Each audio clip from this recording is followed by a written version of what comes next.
So what I see in my circle, so we started homeschooling in 2020, and then I realized that world schooling is a thing, and we had been doing that before I even knew what it was. But what I see now is that a lot of people are starting to, transition into a different way of living with their children, and world schooling comes up. But when you Google world schooling or you start looking at the Instagram accounts, you'll see places like Thailand, like Mexico, like South America. And the reason why that is because most of the people have funds, but they go to places that are less expensive, or they seem less expensive. Like, so Portugal is a huge world school hub. Like I said, Thailand, Vietnam, Bali, Mexico, in like Oaxaca and Merida.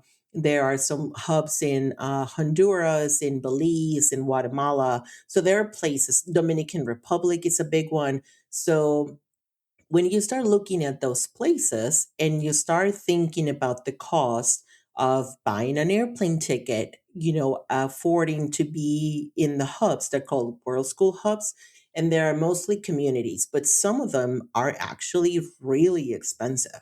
Like, we're talking like 3, 4 grand for 2 children or something. So, and then you add your accommodations, all of a sudden you hit decision paralysis, and you hit this wall where it feels completely unattainable at that point. And I tell people, you can dream big, but start small. So if my grocery store, for example, we go to this Walmart sometimes that is like 10, not even 10 minutes from our house, but somehow the fruit is never really good. And again, it's Michigan, it's the winter. It's not natural for us to have strawberries right now, right? They do not come from Michigan, like, you just know. But what we did is, like, we went to a grocery store that is, we have the largest diaspora of Middle Eastern people here in Michigan, in the city of Dearborn. So I looked it up some, and they eat a lot of fruit. So I'm like, that has to be something better, because their clientele demands more fresh fruit than the people around my house. So we went to this grocery store that was 25 minutes from our house. It was more of a drive than I normally would, but it gave us a whole different experience. Like, we found Turkish coffee, we found some fig jam, we got some tea. So that to me is world schooling. We were listening to Middle Eastern music, like there were different sounds. People were speaking different languages. You could tell that people were coming from work. I mean, it was a whole experience. Now, if I had waited to go to the Middle East to Mhm. get that experience, I can tell you, I probably wouldn't go. Sorry. So, Mhm. because I have to take a plane, I would have to go maybe to France or Amsterdam, and then take a plane to the Middle East. And I do not speak Arabic. I wouldn't even know where to stay. Like, I would have to research for a while, ask questions. So that you can find in another air. Not, but now that we went there, I may have a different experience. So I know that I might want to visit the Middle East, but it's not putting me in complete lockdown to where you just can't do anything. So that's what I tell people, like, just go on a day trip on a place that you haven't been, because outside of your house, like, go 40 minutes in the opposite direction of where you always go. And that will be world schooling. So that's usually what I see. Like, people want to do it, but they think that world schooling, the only way to world school is to go to exotic places. And it's just, there are so many things. Like, when we went to Ohio, there was a earth ship home that someone was building, like, out of straw. Like, I would have never thought, it was just like, there's so many interesting things everywhere.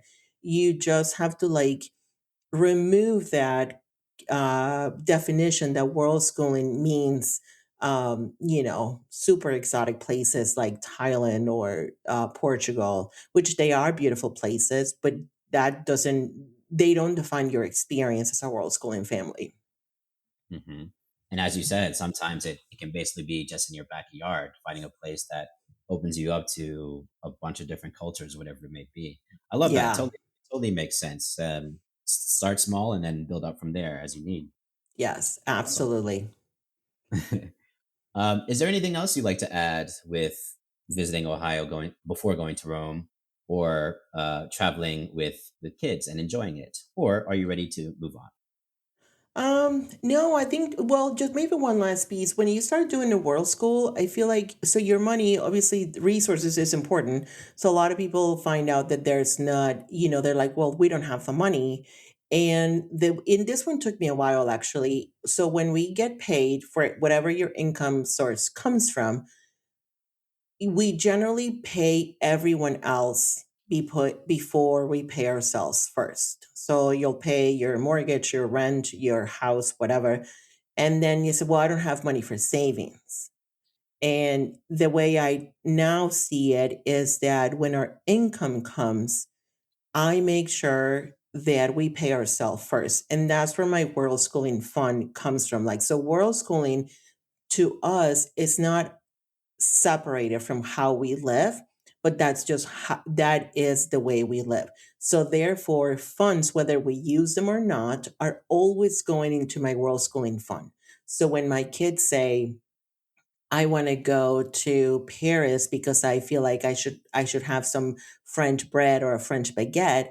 I am going to be able to think about it for a little bit, and I'm like, okay, so give me just a second. Let me get my bearings here because, and then be okay with spending money. Like, so the money for world schooling is always my first priority. So you make your family, yourself, your experiences the priority. You are the priority, and then kind of work your budget around that. Yeah. So choose yourself first. I think that's a good suggestion in general. Pay yourself first, choose yourself first. Definitely. Yes, Definitely. absolutely. Mhm. All right. I think I'm ready now. How, real quick, I actually want to bring that up, kind of, because I saw you kind of schedule your time in general just based on, I guess, each month and what you have going on with the actual flights. So, with that, like, kind of how do you go about that, scheduling the world schooling, if that makes sense? That really is, it's not, it's kind of happening all the time, I guess. So you don't, sometimes I schedule things around my work, or for someone's birthday or something. So it really comes up. So right now I do check-ins with, we do regular check-ins about what's important, what, are we trying to go somewhere? So some of the things that came up were they wanted to go to a beach or a pool, and that could happen anywhere. So that's kind of how I do it. So I just kind of schedule as we go. We don't travel all the time. We are sometimes we just stay home. We rest a lot, and sometimes we do more travel. But it just kind of, there's no specific, like, we travel every month. Some people do, but that's just not how we do it. So